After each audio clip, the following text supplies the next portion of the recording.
All right, we're back. I'm Aaron with Chiron's Cave. And I'm Susan, also with Chiron's Cave, and uh, yeah, glad to be here. Right, and so what are we going to start with? Well, I guess we should just continue where we were in hmm our transits Okay. and hop into the dignities. Yeah. And I'll just say what I've been thinking about with dignities is, well, what is the logic with that? So, like, for instance, Saturn in Aries and it being considered in its fall, hmm and it being in fall because it's exalted in Libra. hmm And so fall is the opposite of exaltation. hmm And so then, okay, so really you got to start, well, okay, so then we're talking really about Saturn. Why is Saturn exalted in Libra? hmm So I guess what I'm saying is, just with the whole dignities thing in general, Yeah. is I guess my Promethean Uranus nature is like, well, explain that to me. Like, why should hmm we continue using that logic as archetypal astrologers? Because, and I was thinking about, so to step back even further hmm and talk about Saturn in general hmm in your chart. Right. Okay, so Yeah. in the principle of Saturn, right? Yeah. Limitations, where you're going to be challenged in life, things hmm that you might not, that you're going to have to work really hard for, hmm the shadow side of the ego. hmm Um, do you want to add some more of this basic Saturn? I mean, that's kind of the Oh, I mean, yeah, it's broad like the structure of our lives. It's structure. the Yep.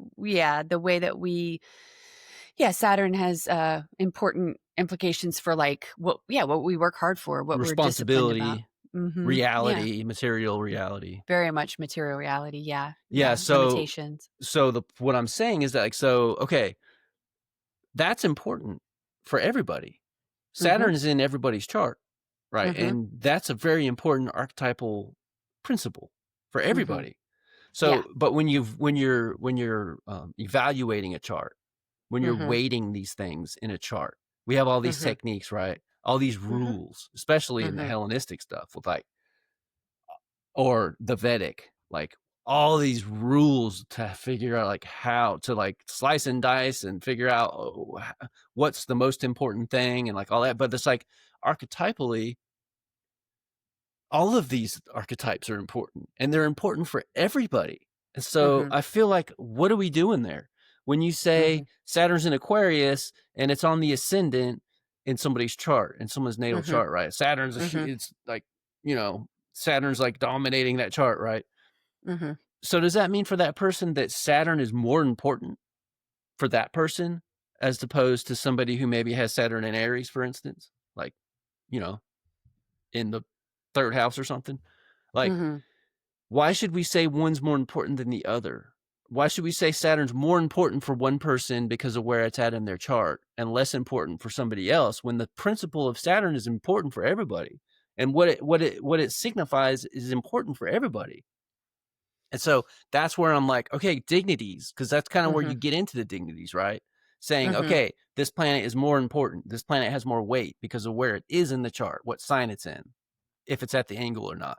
Like, is it close to an angle, right? Is it Right, conjunct the sun or the moon? Is it in aspect to to one of the lights or one of the other personal planets?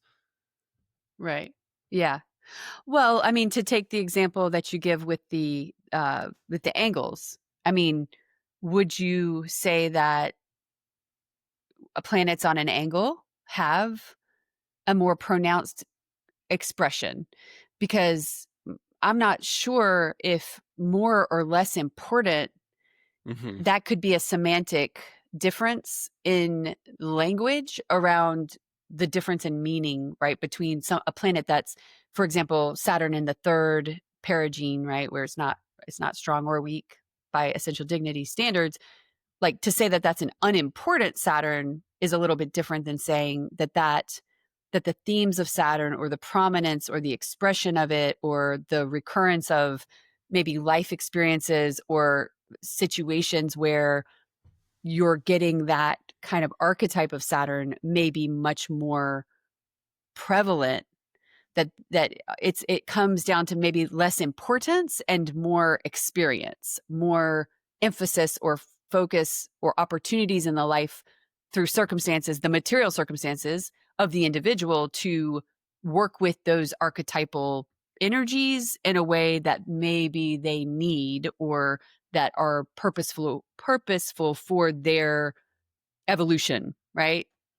Do you see the Yeah. like what I'm saying there? Yeah, and I'm kind of playing devil's advocate here a little bit. Uh-huh. Yeah, Like, yeah. well, I know. I like to play devil's advocate, but that's how you move This I know. the goalpost, like that, Dialectic. Yes. Oh, So, yeah, absolutely. and I'm always questioning, and it's like, Yeah, so what I'm it's doing is great. questioning the logic of dignities Right. Yeah. and the history of like where it comes from, and like Yeah. how we got to this place. Because Right. especially with the Hellenistic stuff coming in now, Uh-huh. there's Uh-huh. so many, like, it's just, there's so many rules, Mhm. and Mhm. like my Promethean side is like, doesn't like that, Yeah. you know? Well, yeah, and it's rules, or it could be seen as like like techniques of application. And I'm Hmm. not trying to play semantics with you here, but I'm just saying, like, the techniques for application that are laid out, or that would potentially be used, and their function and the way they function, that there is a basis for why that is, obviously. And that in some ways, like you said, the Promethean urge to say, well, why is that, and unpack that, I think is very legitimate and important. But it's going to ultimately take us into the roots and the foundations of the rationale for astrology to begin with, for astrology as a science, or as an art, or as both, in because of the fundamental, like, structure of astrology itself, and how it was formulated, even through like geometric principles, right? Like the geometric principles of and the rational basis for the houses and the signs that find joy in the houses. It kind of goes to the geometry of it in a way. And then from there, the language kind of builds onto that. If I know I'm talking like very, very theoretically and pretty vaguely right now. So it might help to like have an example, or use an example of a planet in exaltation or debilitation, and, play around with that a little bit. But Well, we could start by talking about is it Thema Mundi? the What's the Thema term? Mundi, But there's two. it's the chart of the conception of like of existence, Uh, right? That the uh-huh, uh-huh, Hellenistics used. It's uh-huh. in the ancient astrology. Yes. The Yeah. yeah, and so that's where we get that's where the sun's in, well, moon's in Cancer, sun's in Leo, Mhm. Mercury's Mhm. in Mhm. Virgo, Venus is in Libra, Mhm. um, and then Mars is in Scorpio, and then Saturn is in, okay, Jupiter in Sagittarius, Saturn in Capricorn and Aquarius. Okay. That's Yeah. where the dignities come from. Right. The exaltations, I Mhm. are I'm not sure about how they came to be, like why. Mhm. I Mm. what my intuitively, I think it probably came to be by just paying attention to the planets and where they appear exalted, where they're happy, where the energies work well, like Venus and Pisces, for instance, Right. which Yeah. Mm. Jupiter is in dignity in Pisces, and he's a benefic.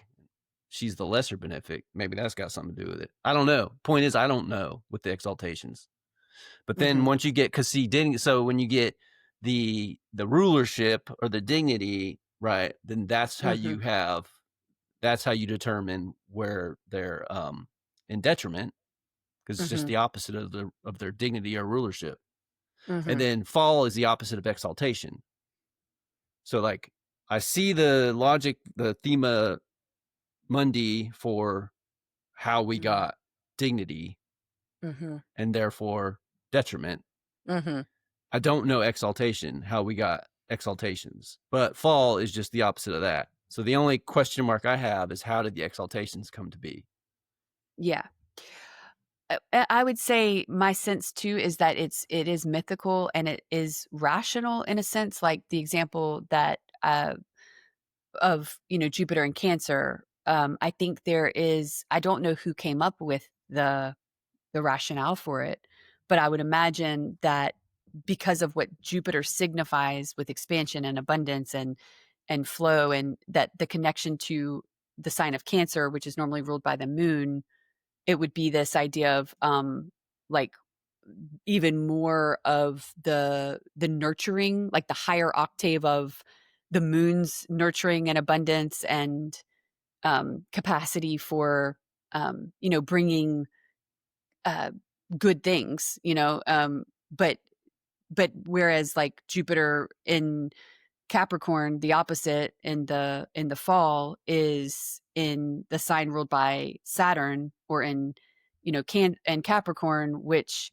if we think about Earth, you know, like Jupiter, the planet of knowledge and wisdom and expansion, in an Earth sign ruled by Saturn, that tends to be quite focused on the material aspect of reality. That is a incompatibility between the energy of what Jupiter wants to do, which is expand and bring growth, and this constrictive energy of Saturn and an Earth sign that can be materialistic and kind of short-sighted on only the material world. So how can it really Jupiter bring its wisdom and its spiritual kind of gifts? So I can follow that there are places that the same thing can be said of, I would say, Jupiter and I mean Saturn and Libra, where Saturn and Aries, if I mean I could make that same kind of logic for that one too, but I think the question maybe you're asking too is like, what is the origin of that, and where did that come? Where did the exaltations and the where did that come from? And I don't know the point of origin for that. I've never read it. I've never come across it. Yeah, I'm so sure it it's makes me. probably in ancient astrology. Uh, Yeah, so now I want to find out what that is. well, we can. Well, I guess we'll have to return to it because we can Uh-huh. move into from here too, since I'm Mhm. being heretical and Promethean. Yeah. And then we could start maybe going into some house stuff, just talking about the house Okay. Yeah. debate in Uh-huh. general. Mhm. And I mean, I can maybe start us off with that. Sure. Yeah. So it can get so technical, though. That's the thing. I want to talk about it, but I don't. And it's like, how do you start talking about it? Because like I'm just in my mind, I'm getting all Virgo, thinking, well, we're trying to talk to people who don't have all the background and don't speak astrologies, and like trying to help teach people and get, and but then also I'm wanting to just be high minded and high tower Jump and in the talk deep about end. the Mhm. the technical, and so I'm getting lost in Virgo like Well, discretion with can I that. ask a question then Yeah, that maybe will help just I'm to sure it will. situate it or contextualize it, is maybe let's just talk for those who may not be aware of what the houses are and how they function. Like, why do we have houses, kind of thing? Right. What do they So, do? and there's three different like houses of houses. You have your Mhm. zodiacal, and then you Mhm. have your space based, and then Mhm. you have your, they say time based, but Mhm. it's like space and time based really, because it's not Mhm. just, it's because it went to, in order to talk about the time based stuff and it be distinguished from say talking about the zodiacal stuff, because you're still talking Mhm. about time. Anytime you're talking about astrology, you're talking about Yeah. time. You can't talk about astrology without talking about time. Right. Like, I mean, the movement, I mean, what is time? Like, Yeah. in the astrological sense, it's the movement of the heavenly bodies and Mhm. Earth. Like, it's Mhm. really time on Earth, right? Because time on Right. Earth is different from time on Mercury or time on Pluto, right? Literally, and we don't think that way. Like, we think time is like clock time. Everybody thinks of time like humans. We think now, right? We just, when you think of time, most people think of clock time, a second, moving on a watch or a digital Mhm. whatever, right? Yeah. But where do we get the time to begin with? Like how, because the time is right now. The time is Mm. only ever right now. In reality, you can't have time not right now. Yeah. It's Right. it's future or past nows is all we're talking about.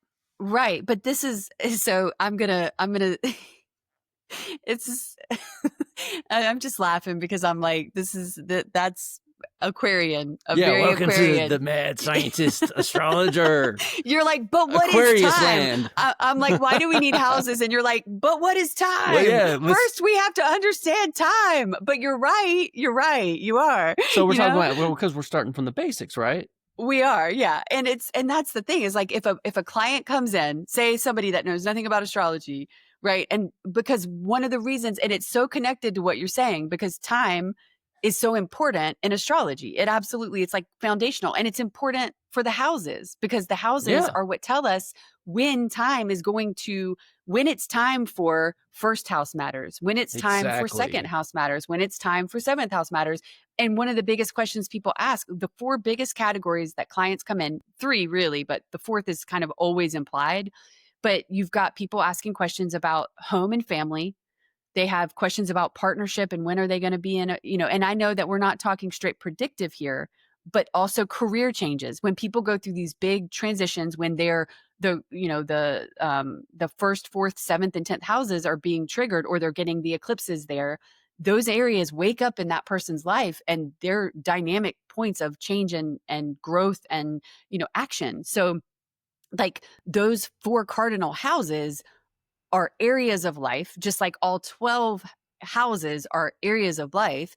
And when you have your natal chart and you're born with certain placements, as we've been kind of doing with the tour through the houses, right? Like in Frank Solzano's class, but it's like when we're born with natal placements there, then that energy that becomes significant in the way that our life energies are expressed in those areas of life. So it's important to kind of know what houses are and what planets you have in what houses if you want to start to analyze your own birth chart, right? Yeah, Um, it's one of the foundational, it's a starting point.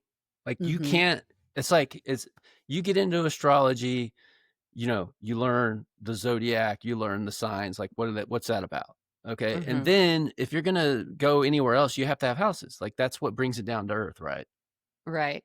Yeah, that's And right. and makes it apply in your life. That's how astrologers say, you know, Saturn in Aries in your third house means this for you, Mhm, right? Without mhm, the houses, then it's like it's hard to, you mhm, can talk about mundane astrology, right? And then all you're talking about is planets and aspect to one another.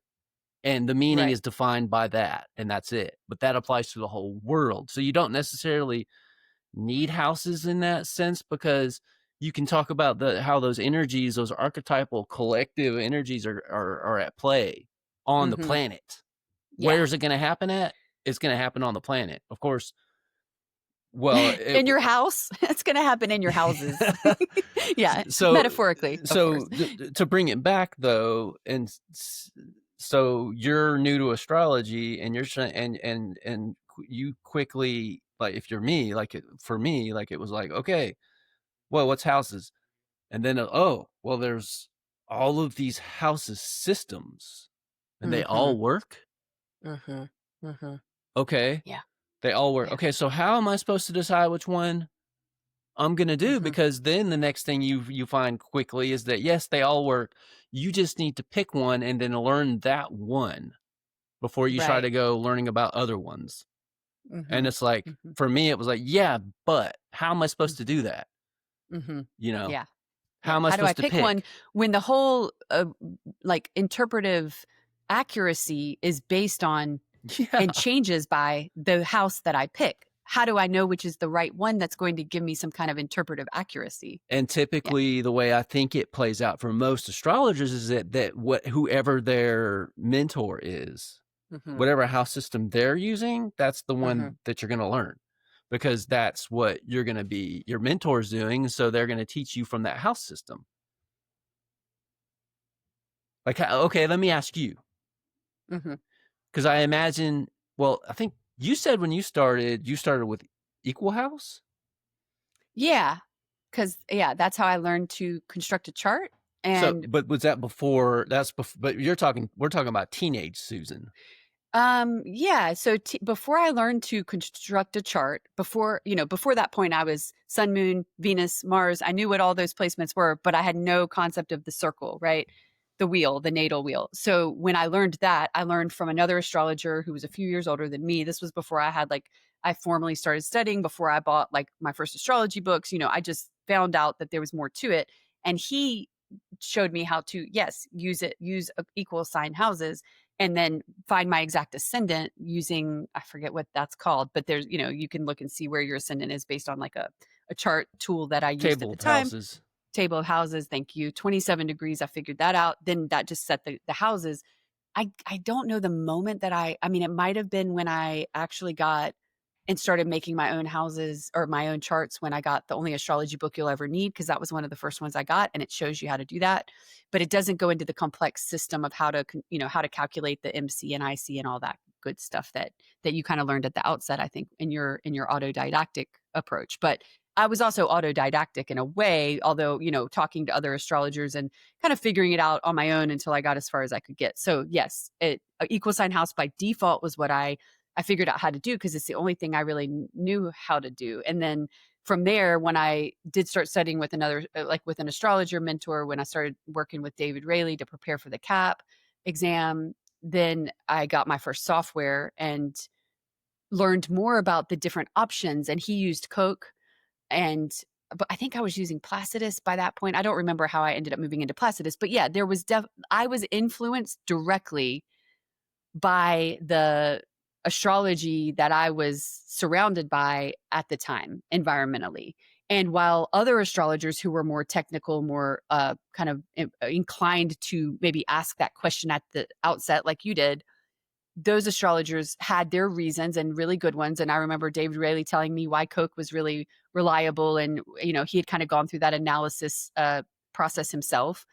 And so, yeah, I mean, I think there's a tendency to rely on what the either house system of the day is, right? With like whole sign houses being such a huge um now, but a lot of what I've decided on has been based on also practice and using it with clients. And so that's something that has been a great calibrator for me through the anecdotal and the experiential practice, as much as, or probably more than in some ways, the solidity of the theories behind them.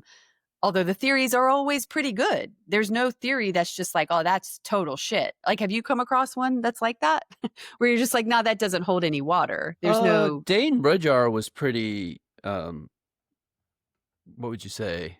He was pretty adamant that he used Campanus, Mhm. and he was pretty adamant that like all the other stuff was missing. Mm. Ah, But it's uh-huh. because of the cross, like the cross of manifestation.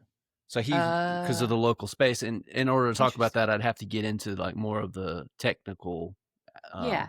because I was saying that broadly the three different types of house systems. There's the zodiacal, space based, time based. Well, Campanus is space based.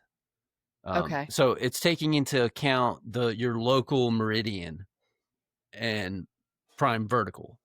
Hold, Mhm. I'm about Dane Rudyard, and okay, so let me just back up. Mhm.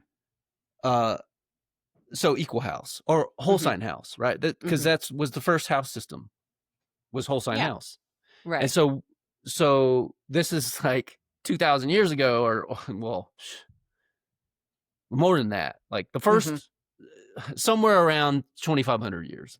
Mhm. 400 BC is like the first actual. Around 400 BC was the first actual horoscope in Babylon, right? Mhm. But that's like the first one. So I mean, really, we're talking like Ptolemy, so 150-ish, 200 AD, around that time frame, Mhm. something like that, when horoscopic astrology was becoming sort of commonplace. Anyway, the first thing was whole sign. Okay, Mhm. so what do you do in reality in whole sign? Is all you Mhm. have to do is look at the horizon, right? What sign is rising? Right. on the eastern horizon. That is where the whole thing is pinned to that. That's the ascendant, the rising sign. The whole wheel is pinned to that. That's your first house, right? And then you just follow around anti-clockwise. And then the next sign becomes your second house, right? So say Aries is the first sign, just in the natural zodiac. That's because that happens to be the spring equinox where the whole thing starts. And that happens to be where the Earth's orbital plane enters the ecliptic. Okay, how do I say this? It's where, because every day that point is that we talk about zero Aries. Every day that point happens. It's just the sun doesn't rise at that point. Right. It only happens that the sun rises at zero Aries on the spring equinox. And it has to do, I'd have to get the armillary sphere to kind of point, and then we're going to get into the weeds there. So to back up and just say the point of the zodiac, the zodiacal, so equal house is the other one. And the only difference between the whole sign and equal house is that now, instead of saying, okay, Aries is rising at the moment of your birth, now you say 15 degrees of Aries was rising. And now 15 degrees of Aries becomes the first house cusp. And then it's just 30 degrees from that point all the way around the wheel. So, and those are the two zodiacal types of methods, houses. Yeah. So then to move into space-based, the first one of those would have been porphyry.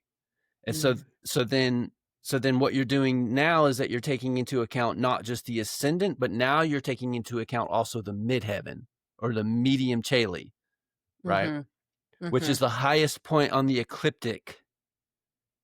So the moment you were born, but then you have to think about, okay, imagine that you are facing south, okay? And then you're looking at the horizon south. And now and you point in front of you and then just go straight over your head and straight behind you, under the earth and back. That's a great circle. That's your meridian. Right. So now to move into the other house systems, now we're going to take into account that.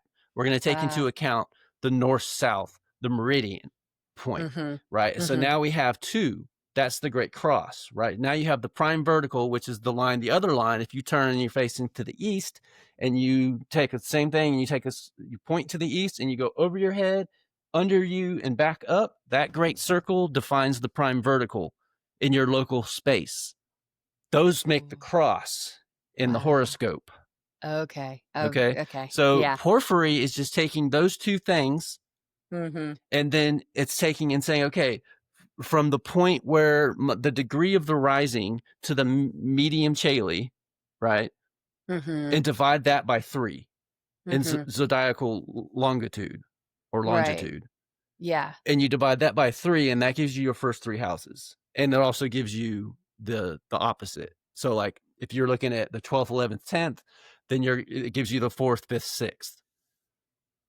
Gotcha. Yeah. So now but that's the difference, right? So now we're talking about local space, porphyry, and then Campanus furthers that.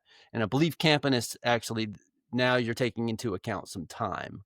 So the biggest one though would be Placidus. So that it's sort of the same thing, except now you're talking about solar arc, or you're talking about how long a sign takes, because their signs take longer. There's signs of long ascension and signs of short ascension, which is why you have more people with like a certain ascendant than others because of that. Right. Is that the reason? Well, statistically, yeah, because if a sign takes less time to ascend, then there's less people are going to be born in that time than one that takes longer, because there's more time for people to be born in that particular ascendant. Yeah. Right. Yeah. Okay. Right. So but with Placidus, and this is just one of the time space based, right? So now we're talking about you're taking into account your local meridian and the prime vertical, but then also you're taking the speed of Earth's diurnal rotation now. So how long these signs actually take to ascend. And then, so you're taking and you find out how long each one takes to get to the midheaven. Mm. and then based on that, that's why they're not equal, right? Because Mhm. sometimes some signs take longer than others. Right. Mhm. So that's a quick, real gritty sort of purview Yeah. of the whole thing. That's Right. the No, that's area awesome. where we're Yeah. at, where it's like, okay, where are you going to be at in that? So Right. then that's why I started with talking about time in Mhm. general, because you can say, okay, space time based. So we're taking into account our local space, and then we're taking into account Earth's diurnal Mhm. rotation. Well, all that stuff's important. I'm not saying it's not, but even Yeah. when you're just talking about the zodiac, the zodiacal Right. house systems, the whole sign house, you Yeah. can't take time out of that, because it's still what sign is rising on the ascendant, like, Exactly. or what sign Yeah. is rising on the eastern horizon at the moment you were born. Which Right. is why I like equal house, because Yeah. I Hmm. like, because to me it's like, okay, I like that it specifies a particular degree Accuracy of there, accuracy. specificity. Yeah. Yeah, Mm, and uh-huh. not just a 2 hour long Right. average period of a, because a sign of short ascension is like Mhm. an hour and 15 minutes, I think is the quickest, something like that.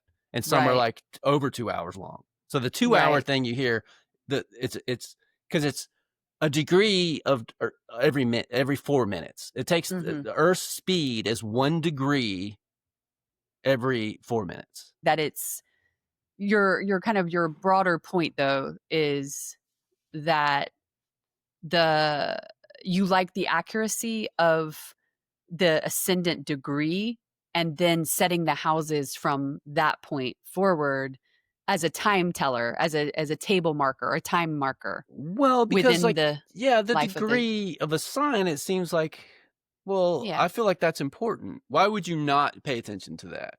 Right. I But agree. No, but I'm with you. but Mhm.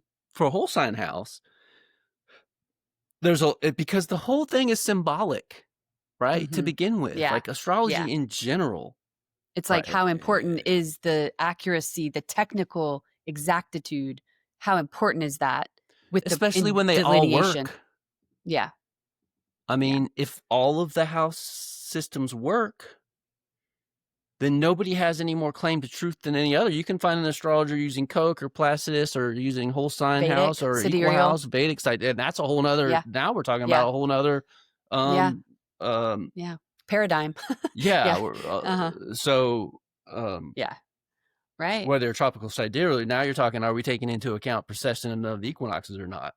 The Right. Earth's wobble, essentially. Which is an important point to make too, because of how much has changed since the days when you could just look out and see what was rising, what zodiacal constellation was rising at the time of birth to set that point of incarnation of the into the physical body and how that exact moment of physical incarnation would affect or impact the overall future trajectory of the life of the person that was being born in that moment. That time marker has changed in the reference point, right? Like because of precession of the equinoxes. So Yeah. it adds a layer to the question of Well, how do you get accurate? Yeah. that's the difference between constellations and signs, which that's a huge thing, and that goes more towards the tropical versus sidereal Mm, discussion, which is very mhm. important.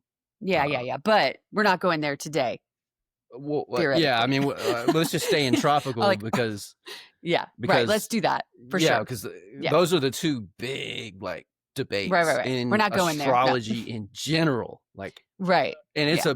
it's not a tent, it's a whole No. world. Like Yeah, it astrology is a is. world. It's a world. Mhm. There are Yeah.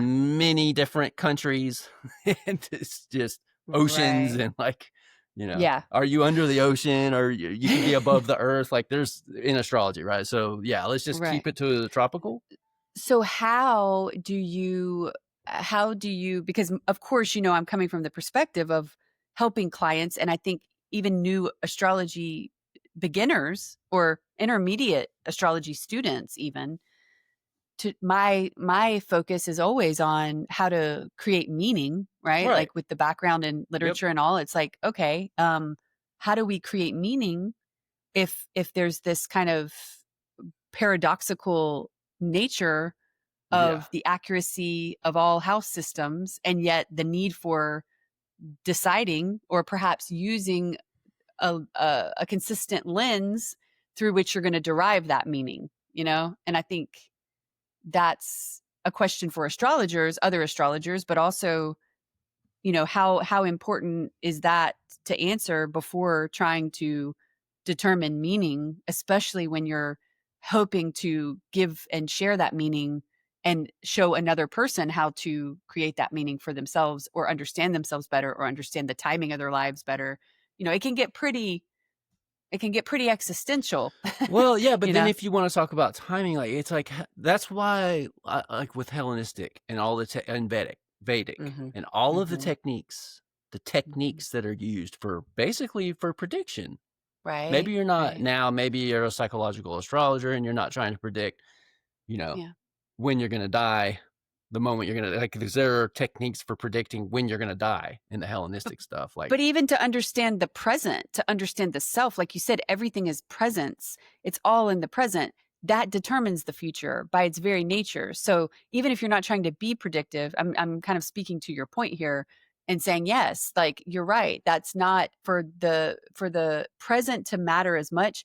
Even if you're not trying to predict, you still have to have an orientation to where you are and who you are in this present moment. And in order to do that, you have to use time because we live in a reality that time is an inevitable aspect of. Does that sound like that sounds really okay? But yeah, anyway, I'm like So well, no, you get well. That's the thing. You past the joint. No, I'm just kidding. I well, I mean, that's yeah, yeah. go ahead. No, I'm not high. I'm not smoking. But I just We're just wondered talking if about I astrology and yeah the nature of exactly time. I mean, but essentially, time on Earth is based on it's really our experience of time right. is how fast the Earth is spinning on its rotation, like on its axis, like how fast the Earth spins on its axis. It Hmm. defines the 24-hour mean solar day, Right. right? And then how long it takes Earth to orbit the sun and return back to have the Earth return or whatever. I'm sure there's a Hmm. term for that, right? Hmm. Yeah, the solstice, winter solstice, for instance, or the Hmm. spring equinox, right? Where are you Hmm. going to start at? Well, this is the Right. spring equinox. So how long does it take the Earth to return to the spring equinox point? 0 degrees Hmm. Aries, right? Hmm. So, Hmm. and that's the year. And then you factor in the moon, because that's really the month, which you can hear in the word month, right? Uh-huh. Uh-huh. Moon, um, which is Monday. That's why Monday is the moon's day. You can hear it there too, right? It's, so anyway, so all those, so time is I guess my point is time is defined on Earth by the Earth's rotational speed and the Earth's orbital speed. Hmm. That's what defines our time. Right. Nobody ever Yeah. thinks about the fact that because clock time's not even real. Right. It's just dividing up the Earth's daily spin It's daily into. chores. And so why did we could have said there's 1 hour in a day. Hmm. I Right. mean, why is there 24 hours in a day? Arbitrary. Yeah, it's It, like an arbitrary increment well, breaking is it? down. Because it breaks down to 12. It's really Hmm. not arbitrary. It's based on the meaning of number not in a quantity way, but like Pythagoras or Plato or the ancients would have seen it in a quality number as quality and not quantity. We think of numbers as counting, but like the number one is a quality of existence, Mm-hmm. which Hmm. in the Greeks, the ancients didn't even consider one a number. The first number was three Hmm. because we're Hmm. talking about quality and not quantity in that case. Yeah. And I would argue I'm going to interject this here and we can leave it here, but I would argue that that is why Saturn does not do well in Aries, just Hmm. as a nature of the structuring principle and the number one or self or autonomous individual, like from a geometrical perspective, why Saturn is debilitated and having a hard time, just in terms of, yeah, Saturn and Aries. But we can come back to that. But Oh yeah, anyway, because yeah, I would definitely have questions for you on that. yeah. Okay. But Well, yeah, I was just so basically we're talking about time and like why is there hmm 24 hours in a day? And well, that and the really, houses, right? well, but yeah, because that all matters. So like, and well, why are there 12 signs, right? Because The Why are there 12 Mesopotamians, houses? the Mhm. Mesopotamians had originally 18 constellations on the ecliptic. Mhm. So, because when you're talking about, so that gets into the sidereal versus tropical thing too, but the point is that's arbitrary. There Mhm. being 12 signs Mhm. Mhm. on the ecliptic is arbitrary Right. because there's not those. When you look at a constellation, and so say, and I can't give you exact numbers here, but I'm just, you know, Yeah. blurring an overview here. Right. And you look at the stars in a constellation. So let's just say Aries or whatever. I don't know how far those stars are, but from us, those stars appear in a group, Right. right? But those Mhm. stars are um can be billions of light years away from each other. They have Mhm. no relation to one another at all in Right. physical reality, other Yeah. than as viewed here from our Right. perspective. The connections we give them. They're not connected in space, really, because we're closer to some of those stars that maybe I think the closest one's like 4 light years, something like that away, like Mhm. Sirius, maybe. I don't know. Again, I don't have these numbers, but I know like the closest one's like 4 to 6 something light years, something like that away. And then, but Right. then there are other ones that are billions of light years away. They're so Right. far away that we know, like that, those galaxies that we see as a point of light could have blown up and been dead for billions of years, and it's going to take billions of years for us to know because that's how long it takes the light to get to us. That's how far Right. away these points of light are from one another, and all those points in Aries that we say is a constellation of Aries, all those Mhm. points are so far away from each other. We can be closer to some of those points than they are to one another, Yeah. and that's just But one sign. but that's what's so interesting to come back to the idea too of like why Saturn does well in Libra, because if we those structures of those constellations that define we define the relational the connection of we create those relations, we connect those, those stars to one another to create the structure of whatever that zodiacal sign is that we label, you know like Aries or whatever. But without those relationships that we give them, that structure would not exist. And so that's kind of like that gives it's similar with why Saturn does well in Libra, because the structures of society and the collective, we need relationships. We're one of those, we need to be able to have relationships to be able to get and to build societies and succeed as a humanity, Yeah, and you're speaking to theoretically. the archetype, Yes. like because the signs themselves are archetypes, right? The Right. planets are archetypes, like, and these Yeah. things work or don't work together based on the archetypes. But Yeah. where do those archetypes come from? Mm-hmm. You know, Mm-hmm. where Mm-hmm. does the They're meaning? primordial. Well, Jung would have said they were primordial, that we haven't created them. We are just vehicles of expression for them. And And that through yeah, our awareness of their emergence and their expression, then we have maybe agency in, and kind of participating with them. and even and I just read Chiron LaGrasse was talking about in the Way of the Archetype Volume 1 towards, I Mm-hmm. think it was towards the end. He was talking about how Jung came to see number as archetype. At the end of his life, he was Mm. kind of coming to that place. Ah, So yeah. like number Cool. is archetype too. Yeah. And you're And speaking to that for well, sure. astrology speaks to that, Yeah, it right? does. Mm-hmm. Because Mm-hmm. especially archetypal astrology, because Mm-hmm. you know, you know, why Yeah. is 12? Why 12? Like Right. why? Like Yeah. it's not arbitrary. There's Right. reasons why there's 12 signs. And Mhm. signs are not constellations. Mhm. In fact, Mhm. it doesn't matter that those points of light are hundreds of billions of light years away from each other. Mhm. You know, we experience them. It's about orientation, but like the zodiac is about Earth is really the key. And I heard Gemini Brett talking about this. Uh-huh. Um, in that, like for instance, the sign Cancer Mhm. and Capricorn, those two signs, right? Right. the Earth's axis is tilted towards Cancer always. It's a Mm-hmm. fundamental. It's the cardinal directions and the cardinal signs are actually defining Earth's actual direction in space in relation to the sun and our galaxy.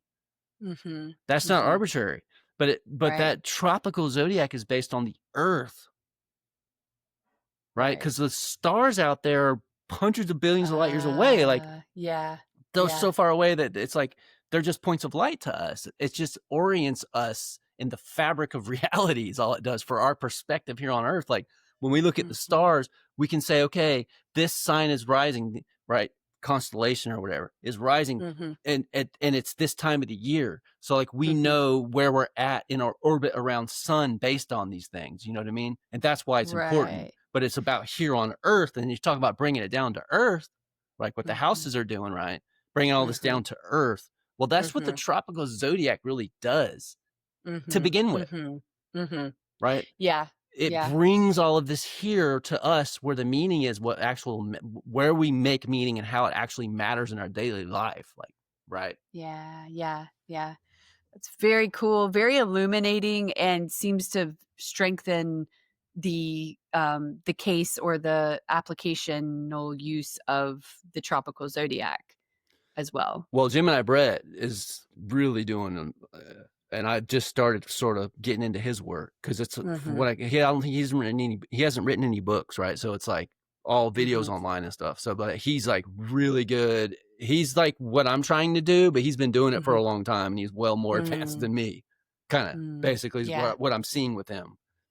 Which is Right. why Right. Frank, Right. after Frank was talking to me when the first day we met, he was Yeah. like, have you listened to Gemini Brett? Because he was like, because you just sound like Gemini Brett. And like now, after having listened to Gemini Brett some, I'm like, okay, I see what he's saying, because Yeah. Yeah. I'm You can talking really, you're vibing on what he's, yeah. Yeah. to What the he's point doing. And where he's even read like a lot of the like geometry books I've read. Gemini Brett has brought up some of the books cool. that I have and that I have studied and read to incorporate a lot of this meaning. So we're reading the Mm-hmm. same kind of stuff too. He's in your astrology tribe, or yeah, Yeah, y'all are in the very same much. astrology tribe. So, Yeah, yeah, more is going to be revealed there for sure because I'm definitely going to continue down that rabbit hole with Gemini Brett. cool.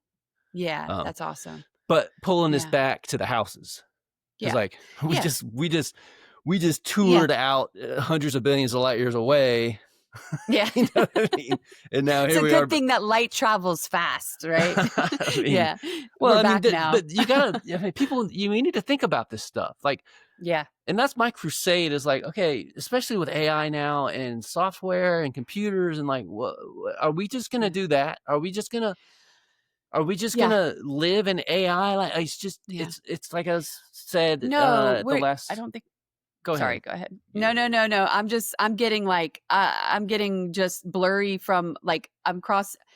I want to say just I didn't mean to cut you off, but I feel very, very strongly about the AI, human kind of conflict, and we need to do an episode on that too. I We can think, but talk about it.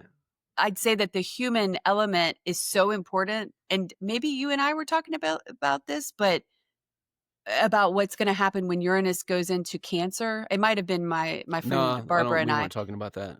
but how this whiplash of how AI can do everything, Gemini or Uranus and Gemini, it's going to Hmm. be like going to the extreme of in some ways replacing the human element of through knowledge, like when you can access any kind of knowledge or you Yep. can speed up the digestion of knowledge and over technological overload and information overload, but that there's going to be this like whiplash of when Uranus goes into Cancer in 7 years where it's like, oh shit, like the human connective moon energy is missing, and where people could potentially fall into this place of isolation and misunderstanding about the nature of what reality is because of such a one-sided and advanced speed of knowledge and being able to access it. So anyway, I guess I'm just saying like that's why we need to be I sound kind of like a Sagittarius right now. I kind of sound like a preacher, but like we need to keep the human connection, right? Like the human connection Oh, that's in not important at all. We don't need human connection for anything. grounding astrology in conversation versus AI is what I gotta do. You know, I want to, yeah, we got to do for sure. I mean, yeah, I was just talking to Wendy this morning about the, my astro mandalas. And here's the thing. Yeah. I guess I'm going to shamelessly plug myself on my podcast our podcast. Yeah, you should do it. So here's the thing, right? Yeah. What I do is, this is my computer, right? A solar calculator. Okay, Yeah. that's the amount of tech I'm using.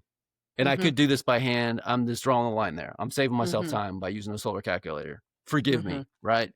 But what I'm doing, so for me to do someone's chart, and all I need, right, is same thing you would need, right? So date, time, location. Take those three pieces of information and then produce, in the end, a hand-drawn chart, right? But it's also a mandala. So it's like, but what am I doing? Why am I wasting my time doing calculations when I can just plug those 3 bits of information into a computer and boom, everything pops out? Why should you pay me for my time with a calculator? See what I mean? Like, because it is my time, and time is money. And so you have to see value in me, because I'm still going to check my work, right? I'm going to use the software. I just use free software. I just plug it into free stuff and it pops out. I just want to make sure that my math's right. So I'm just checking my work. That's all I'm doing. But I'm still using the computer to check my work. So there is that. But like, so how do I sell that to somebody? How do I sell, you should pay me, an extra couple of hours to hand calculate your chart? So, and I don't know the answer to that question. But it's an overall process. And so what I'm doing is taking everything that I know about experience on planet Earth as a human being, and while I'm calculating, and it's slowly coming together, and I start seeing like where your planets are in your chart slowly, but then I spend my time with a compass and a straight edge, and I start making the mandala, and it's like, that's a slow process that emerges. It's different every time. And like, I'm looking to pull the geometry out of this chart as I'm making it. I'm looking for like, what in your chart geometrically is important, right?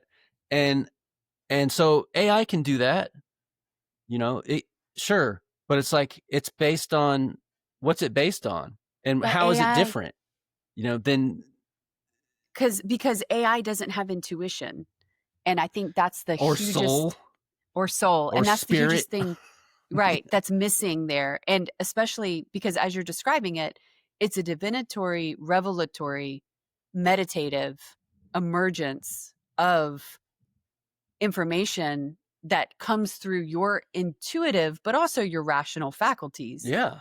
But that it is in a sense, you are constructing or creating art. Yep. Which means that this is definitely like your right brain, your intuitive mind that no AI can have, because you're applying the intuitive to insight around somebody's natal chart. So you're not just drawing a picture, just like it makes me think of, there's an essay called The Work of Art in the Age of Mechanical Reproduction by Walter Benjamin, who was a theorist. But he talks about how when you can mass reproduce, what happens to the work of art.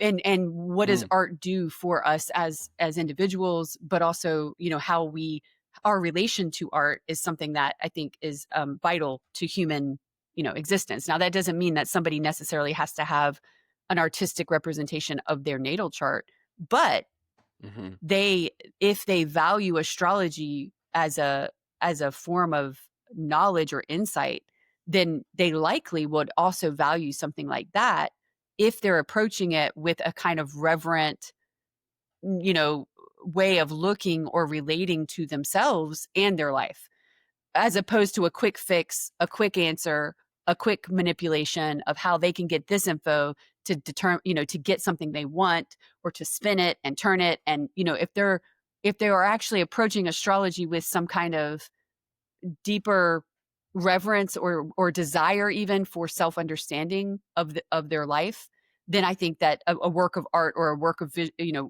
presentation like this is a gift and a positive thing.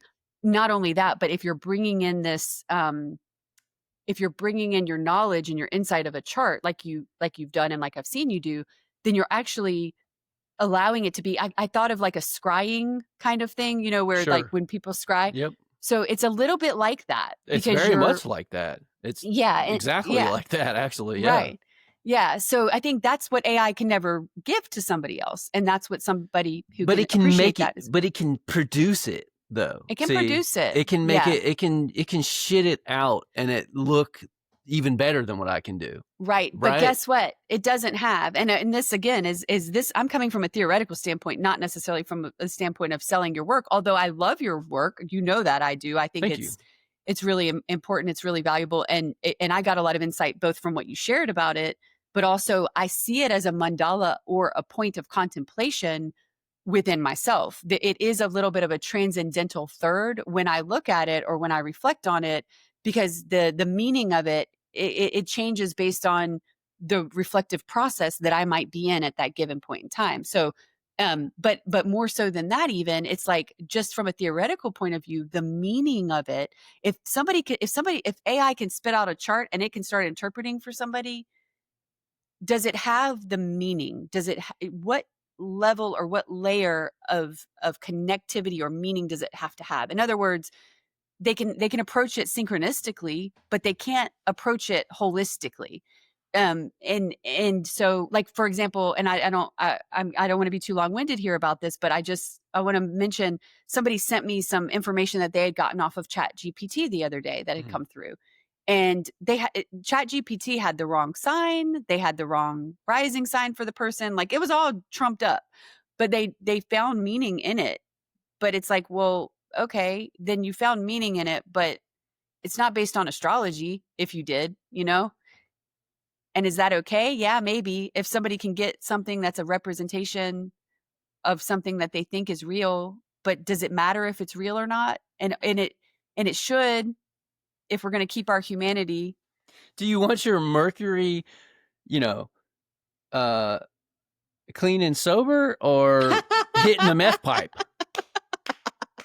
Yes.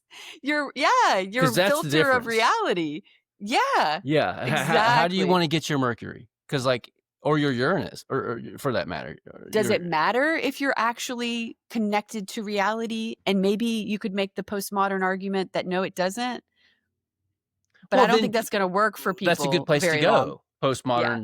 The postmodern critique, because essentially that's what we're talking Yeah. about, right? Like words and meanings of words, and like, what does that mean? What is a meaning of a word? If you can just change the meaning of a word, then it's meaningless. Mm-hmm. Essentially, that means we're living in a nihilistic, Yeah. paradigm. Yeah. That's what the Right. postmodern critique, in my opinion, is like. That's just you next stop nihilism. Yeah. Right. The word Yeah. has to be sacred. That's the logos. Mm-hmm. The word coming out of AI is not sacred. Yeah. But it can look exactly the same. That's Yeah. what's so pernicious about it. But it's Yeah. not the same. There's a Yeah. difference, right? And what is it? Embodiment? Is it just being embodied? But what does embodiment mean, right? Well, does that mean maybe you're embodied, therefore you have a soul? You can have spirit if you're embodied, and if you're not, then you can't have those things. Maybe it's that seems like a simple way to put it, but No, I that's the thing follow. with AI, it's not embodied. Right. So It's just digibits. Right. Which is where I think you will end up getting when people don't have a locus of identity that is grounded. That's where you will get a lot of Grounded, yes. mental instability. And so in that sense, by grounded, Yep. embodied. Embodied, same thing, kind of thing, right? Yeah, but rooted in some kind of locus of identity that stands regardless of like what information might be coming in or be floating around the individual. So like the need for either meditative practices or journaling or self-reflection in some way is going to be, because people don't have themselves, you're going to get a lot of like mental instability and a lot of people looking for meaning. You have And that already. We yeah, already have that. Wendy yeah. was just talking about, and I hate to interrupt you, but No, I'm it's going to do it fine. anyway. I'm Yeah, interrupting you. Wendy was do just it. talking about what she was having a conversation with some of her coworkers and Uh-huh. about what were they talking about, the things that bother them so much now about tech or something. I can't remember exactly, but Mm-hmm. one of her workmates was like, yeah, my spouse was just telling me about one of her people she works with who was saying that when she drives, she's like, yeah, when I drive to work, I like to watch Netflix. Yeah. Like, Yeah. Uh-huh. Mm-hmm. I mean, Well, if you have a and Tesla, that's, then that can do well, presumably no, this right. Does not. does Yeah. not have a test. No, No. she's actually, quote, driving her car while Yeah. watching Netflix. Yeah. Well, and I've Yeah. seen that. When I was driving a truck, I saw other truck drivers. They'd have a iPad or whatever just sitting Mm-hmm. over there on their dash, and they're just driving this 80,000-pound vehicle down the road watching whatever. I mean, Mm-hmm. so I mean, Yeah. but it's Yeah. like we're gonna say that is okay. I think the way that it will make itself known that it is not okay is through the disconnected nature of humans from themselves, from each other, from any sense of meaning or like purpose. And I don't want to be fatalistic about it. I think that there could certainly be like a boomerang effect from that. But yeah, yeah, it's Well, and just to be fair here, we're not Luddites. no. I use AI when I Oh edit yeah. this podcast. I Yeah, mean, you have to and it's now. fantastic for research. Like AI is, I Oh mean, yeah. the way that the comprehensive capacity of AI to go in and pull sources from such a wide network of both scholarly and non-scholarly sources, Mm-hmm. there are, checks and balances that go into ensuring that information that's coming through is somewhat, rooted in legitimate sources of information. So like it's really great for being able to save hours and hours of research if you want to find a source that's going to, but go to the actual source. If you're going to do that, it's like don't do sloppy research. Use it for research, but don't try to use it to think for you. Don't try to use it to make your brain look like it's done stuff it hasn't done. That's probably me being really Yeah. idealistic, but because that will show. It shows. I was talking my friend Barbara, who does a lot in the business world and has a background in corporate, and she's become an astrologer, but she does a lot in marketing. And she's like, people that are using this now, I hope she wouldn't mind me using her name here, but people who are using AI to market themselves, they all are using the same words because AI is using these like limited same words to kind of convey what they do. It's the same thing with astrology. If you want to have limited meaning, use something that has limited human capacity to be creative, because AI can't be creative in the way that a human being who has intuitive ability can be. But anyway, it's like that idea too of like, what am I trying to use? The power of language is so important, whether we're talking about ourselves or we're talking about our the meaning of life. And so to try to give that power away to something that is in essence technological and doesn't think, it's like you're trying to throw your soul away. To me, it's like you're in danger of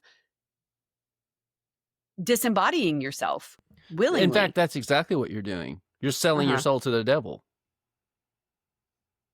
I mean, what that means, right? Obviously, Hyperbolically speaking. Yeah. right. But I mean, Yeah. the Faustian bargain or whatever. Mm-hmm. Like Mm-hmm. you literally are selling your soul because What is the Faustian bargain? Can you gonna just break that down in a sentence or two, or give like what you're referencing that's there? to Because deal I with the think it's good. devil, right? Like Yeah. Mm-hmm. you're what did Faust get for Trade off. with Mephistopheles? He got like longer life, right? Uh-huh. And Mhm. some powers. I Mhm. honestly could. It's been so long. I don't even know Yeah. that I could talk No, but intelligently he about. does. He trades his soul for worldly gain or pleasure or success. Yeah, Yeah. it's the quintessential deal with the devil. Yeah. Right. You're selling, and in this case, I'm saying like what you're doing. Yeah, here's the thing: Yeah. if you're gonna find meaning in AI, that's what I mean. Like Mhm. if you're gonna do divination by AI, Right. how is that not selling your soul to the devil? In this case, Mercury hitting a meth pipe. Yeah. You're selling your soul to Mercury, a tweak in Mercury. Yeah, that's right. No, and I think the Faustian analogy is a good one because he got unlimited knowledge for that. For and that's what we think we're getting when we In exchange for his soul, right? Because he didn't live forever, right? In the end, Mhm. right? He's gonna. Mhm. How does it end? How's that story end? Ooh, Doesn't he get out of it or something? Oh man, I can't. I don't even remember. I'm gonna have to look that It was up just a now. It's turn been of a while. phrase I was It's using been a because while. of Yeah, the but I like it. It was rich. It was a good one. So I think the metaphor really does stand there for sure. But yeah, and yeah, my Gemini just came out. Boom, it's like the Faustian deal, and you're like, oh, can you explain it? I was like, no, actually I can't because I'm Gemini rising. but it's good though. It fits. It But you're didn't fit. Sag, so You were on point. Sag, yeah. And I'm like, I well, got the basic storyline, but so I get the larger basic storyline, but I can't tell you how it ended, to be honest. and to be fair, actually you're Scorpio rising. Yeah. Scorpio rising. So anyway, AI, and to kind of full circle back maybe into the Mm-hmm. house thing, Mm-hmm. because it's kind of the similar, it feels to me kind of like a same, like just pick one, just pick a house system. Mm-hmm. They're all right. That sounds very AI to me. In a way, and but what I mean by that is like It's postmodern. they're all right.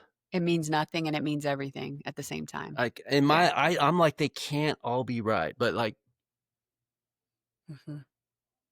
and so that's why for me, but I am a theoretical thing. That's the Mm-hmm. thing. I'm a theoretical astrologer. Let's just be honest here, right?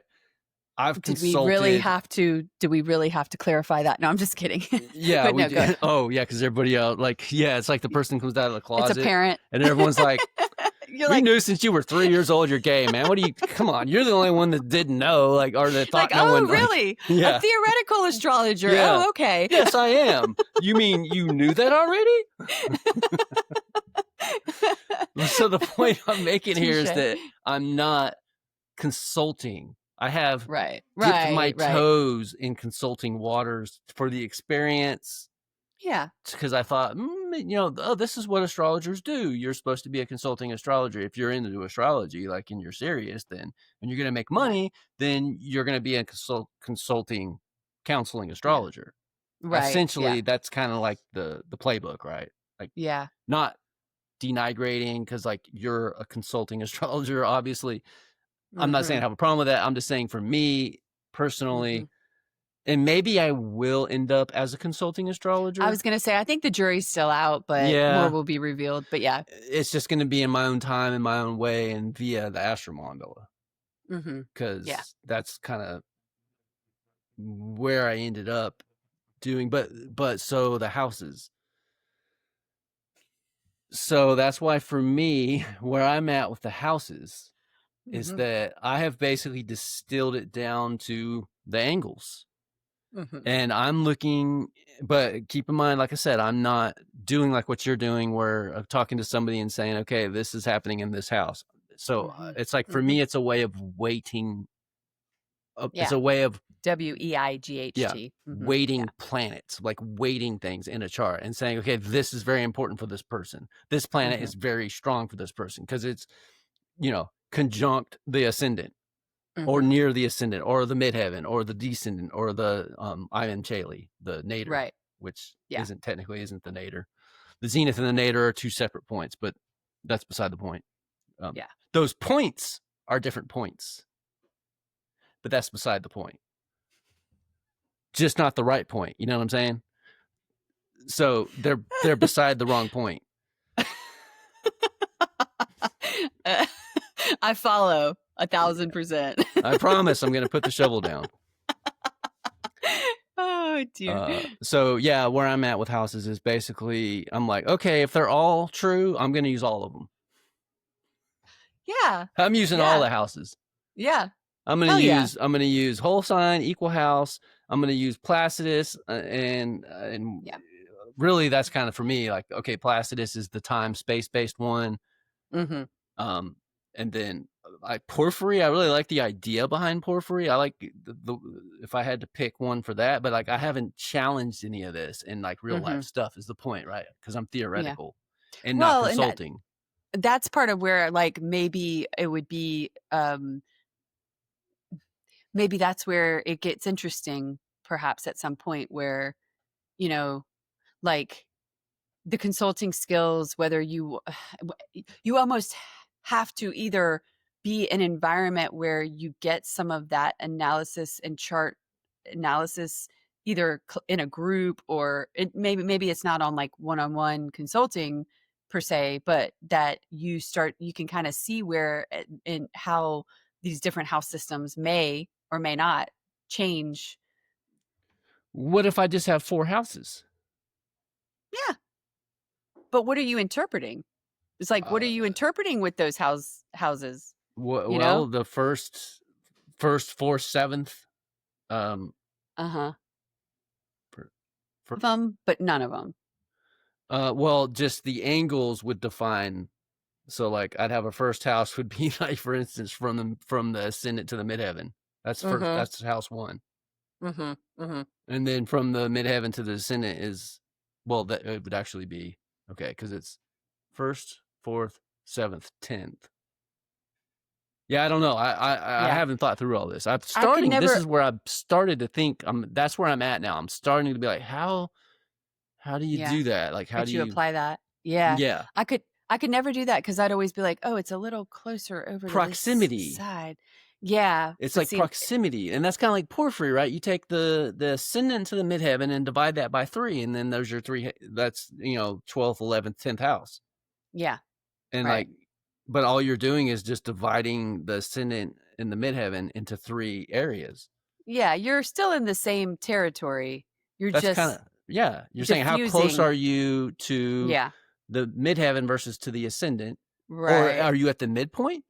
So then maybe the midpoint defines another house. See what I mean? Like, and then how do you, because then how do you think all these systems came to be to begin with? People doing exactly that kind of thing. Yeah, but you almost have to have them against the backdrop of some kind of human experience. If you want to draw a connection, if you're not doing mundane, Well, the midheaven is a human experience. It is. Because it's the highest point of it is where your local meridian cut the ecliptic at the moment you were born. Right. And it's not the highest point of the day. That's only the case at noon. If you're born at noon, then your midheaven would correspond to the highest point the sun reached that day. Otherwise, it's just like if you're born at 1 a.m, the sun's beneath the horizon. There's still a midheaven for you, though. Where's the ecliptic at, and where's your local meridian hitting that ecliptic? That's your midheaven. Yeah. So, what's my point? I think I lost it back when I had that shovel and I was talking about those other points. Yeah. Remember? I just kept digging that hole. Like, I remember. There's a point down here somewhere. I'm going to find it. That's right. Yeah. It's going to be like the key signature missing point that ties all the other points together. So when you find it. Right. And so I guess my point is a question for you, because you have switched house systems. Yeah. But when you started consulting, you were Placidus, right? Yes. So you started as your professional astrology career as a Placidian astrologer. Yes. Psychological, right? Right. Okay, and then you switched to whole sign houses. I switched to Coke, and then I switched back to Placidus, and then I switched to whole sign. Yes. So yeah, but the difference between Coke and Placidus, they're very similar. The Yeah. differences are like splitting Yeah. hairs as far as I'm Mhm. concerned, and I can't even tell you right now exactly what the differences are. I've read them, I don't remember, but Yeah. the point Yeah. is they're pretty similar. Yeah, they are. They're time space based. Right. So yeah, but then so basically you went from quadrant based, time space based house system, Mhm. Mhm. Placidus Coke, and Mhm. went to whole sign house, Yes. and then switched. You stopped Yeah. doing. You moved straight into whole sign, and like that's all you do is whole sign house now when you consult people, Uh, I mean, because that's a I've used big Vedic. difference. It is a big difference, and I've used Vedic, but yeah, I did switch. I Well, used that's a primarily. different Yeah, it zodiac. is. It That's a is, whole but other zodiac. it's not, and I don't attempt to like, which is part of why the tropical Vedic is a whole new like world, because I've never tried to actually integrate them. I've almost kept them very separate and looked at the same, like looked at the Vedic for somebody and also their Western, a little bit like gathering data, but not trying to like That's merge kind the of what two. I'm doing with houses in tropical. That's how I approach it. And so to answer your question, I think that you were going to say is that it's not like I abandoned everything and all else. Whole sign does work really well. It seems to work really well in a general way. It does have a certain kind of like cleanness to the delineations of meanings and rulerships and planets. So there's like a real like purity to it and a simplicity to it that very much works. And also timing works pretty well. When Jupiter moves into the eighth house, that's a lot of times that's bringing abundance or inheritance or some kind of financial help through partnership or through other people's legacy or generosity. And it doesn't wait until it gets to the Placidus degree to start expressing. And so part of like where I find it a little paradoxical but interesting is that it does work. And then again, it's not exact. It's not the exact where when Jupiter passes out of the eighth house, the eighth whole sign house, everything goes away and everything dries up. There is a certain like overlap between what would be Placidus, Jupiter, say in the eighth in this example, and Jupiter moving into the ninth. There's overlap, and tracking that is something that is interesting to try to do. But I don't tend to get too hung up on the exactitude of that anymore, because it's more important whether that person is incorporating the Jupiter themes into their eighth house in a deeper way than just whether or not and when the money is dropping into the bank from, say, another person's assets. It's like, are they doing the Jupiter stuff? Are they doing the archetypal eighth house Jupiter stuff? And when is that process, like what does that look like and how does that feel, and where is intimacy changing and what kind of transformations are they going through psychologically, and how is their idea around like lack or thereof or shared energy, how is that impacting and helping their life in some way during those growth cycles of Jupiter? So it, you know, in other words, the predictive exactitude is not as important when you're working with like as like a counseling astrologer. It's important. I want to give people clarity around that. Sorry, go ahead. No, I'm just saying the timing issue is what Mm-hmm. essentially you have 12 houses, but then we have 12 houses, now we have 12 areas of life that we can talk about with divination, right? Mm-hmm. Timing is the only thing then this like that's the question between all the different house systems. It really is a Right. question of timing, and that has and then that's a question of techniques. What techniques are you using to time? What are you trying to time? Like, Yeah. what are you trying to Yeah. see? And Right. so it's like if you're not if in archetypal astrology, Right. we're not it's not that we're not timing things, but you're talking about You could be more general because you're in a process, yeah. and processes don't have exact start and end dates, Yeah, like the just like Saturn return is houses. like a 3-year thing, really. It's not like a Right. I yeah. mean, you can get that literal and you can get that exact, but a real process of being a human doesn't work like that. And some people are more sensitive than others too to this stuff too. So it's like someone True. might not even like Be aware. for a year, whereas someone else might be like, I'm intuitive and I'm plugged into this stuff and I can sense it better. Like I can say for me Exactly. personally, like this last 2 years with a peak coming up around the time of the last lunar eclipse, like I've been paying attention to anima, I've been paying attention to the moon, I've been paying attention to all that stuff and trying to Mm-hmm. plug into it Mm-hmm. and Mm-hmm. cultivate it. And it's Yeah. starting after a good year of like really paying attention to it. 2 Mm-hmm. years of journaling, like I think about 2 Mm-hmm. years of journaling every morning, like paying attention to the moon, where the Mm-hmm. moon's at in its Mm-hmm. cycle, like, and trying to feel into this stuff. Mm-hmm. And it's just now I'm starting to be like, feel this stuff. Right after 2 years, I'm starting to feel, well, somebody might not even know astrology and feel it all the time anyway, and not even know astrology, but still feeling the same thing. And then someone else might not have any idea and feel none of that. And their life's a dumpster fire and they have no idea why. And would it have changed if they had been more aware? Exactly. That happens a lot. People have awareness a lot that are attuned, and that's why they go to an astrologer. And an astrologer, at least in my experience, it hasn't been so much. Sometimes it's bringing people to awareness. Sometimes it's people who have the dumpster fires and they have no idea why, because they've been so disconnected from their own moon or their own intuition that they don't know why their life, they've lived it largely unconsciously, and then they have tower moments and they want to figure it out, and that's when they seek me out, for example.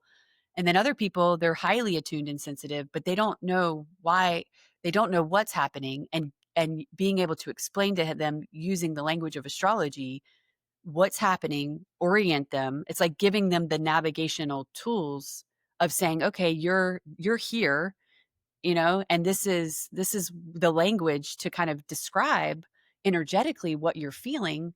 And then through that awareness, or that deeper awareness, then giving them the agency to then start to act on it even more consciously with it, or interact with it more consciously, to get the greater, better results of it, or to understand it and know, okay, maybe I don't know the exact date that, like, Saturn's going to move out of your seventh house and stop creating what seem like insurmountable obstacles in your relationship or your marriage. But I can tell you the exact date it's going to go out, but I can't tell you when the exact moment is when you're going to have done the work that you needed to do to see if this relationship is going to be a make it or a break it, you know? And, but I can tell them, hey, you're not crazy. This difficulty that you're going through right now, or why you hate your partner's, face, or why you feel this resentment, or like, where the work is going to be, there's a reason for this. And then a lot of times that mirror gives them what what they've thought or what they've needed, and then it just gives them like the clarity to move forward consciously. But anyway, I'm repeating myself. It's a beautiful thing, though, really, to be able to do that. And then it works. Hmm. It And brings healing. it doesn't matter what house system you're using.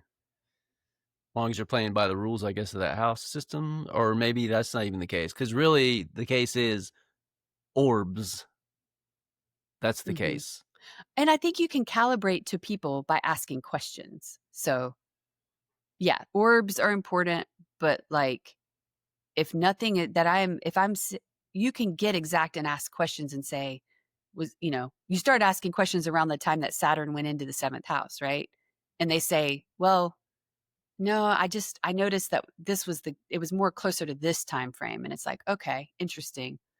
They didn't notice anything going on until, so they're like, the dialogue is actually really important, and the back and forth of understanding. It's as much listening and reflecting on, like, they didn't really start feeling Saturn until this. Well, where was Saturn? Oh, it was at the exact point of the descendant.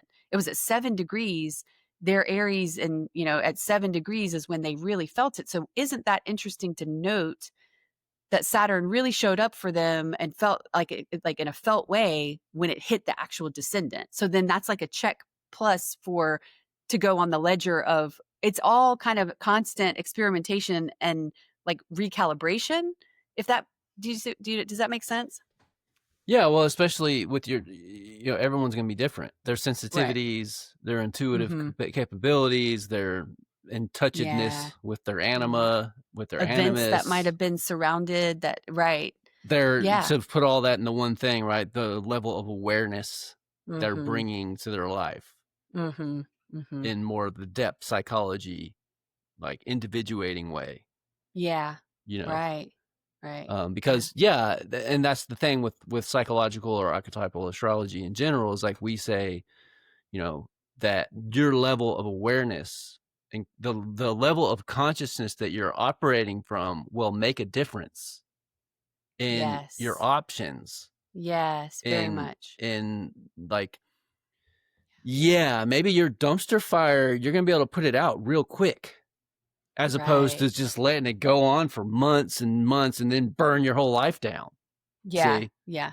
Right. Right. So whereas more traditional astrology is just, no, when Saturn, right, does this Mhm. thing in this place, you know, Mhm. all your hair is gonna fall out, Yeah. Yeah. right? Yeah. That's astrology. It has been that kind of thing. Mhm. All these Mhm. techniques are, you're gonna die this day at this moment in Mhm. time because this Mhm. thing is doing that thing. Mhm. Mhm. Yeah. I personally don't have any tolerance for that. Right. It's too Um, deterministic, isn't it? well, and also like, I I just don't I don't feel like it's true.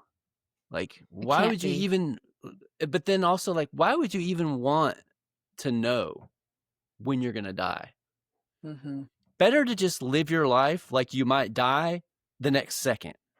That's Yeah. what that's wise. I mean, of course, Yeah. you also have to live your life like you're not gonna die Yeah. the next second. Cause like But then it's didn't just carpe diem and then just do whatever you want. I'm not saying, because then we're in hedonism land, and I'm not saying that. But what I'm saying is yeah. that, in other words, appreciate the gift of life as it happens, Mhm. Mhm.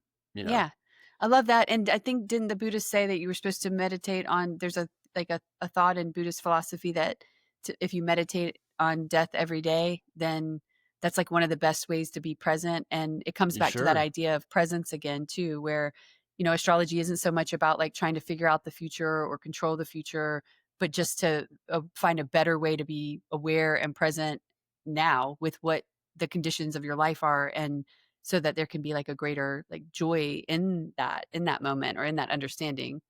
um Yeah, I don't know to bring the two together. I've having spent time studying Buddhism and mhm, practicing as a Buddhist, and then now, being into astrology or just the occult in general, because it's like, it's very much in the Buddhist perspective, it's like reality, samsara, is an illusion. mhm, And then it's like, if you're gonna play the game, you're playing with an illusion. And right, if you want reality, if you want, to be to liberation or moksha, isn't that right, the Indian word? uh-huh, Is that right? Moksha, yeah, that's right, mhm, right? Liberation, enlightenment, nirvana, or whatever. It's like that's the ultimate, like, what you should spend all your time doing is trying to realize that state of existence. yeah, Well, but in the Western way, that's not what we're doing.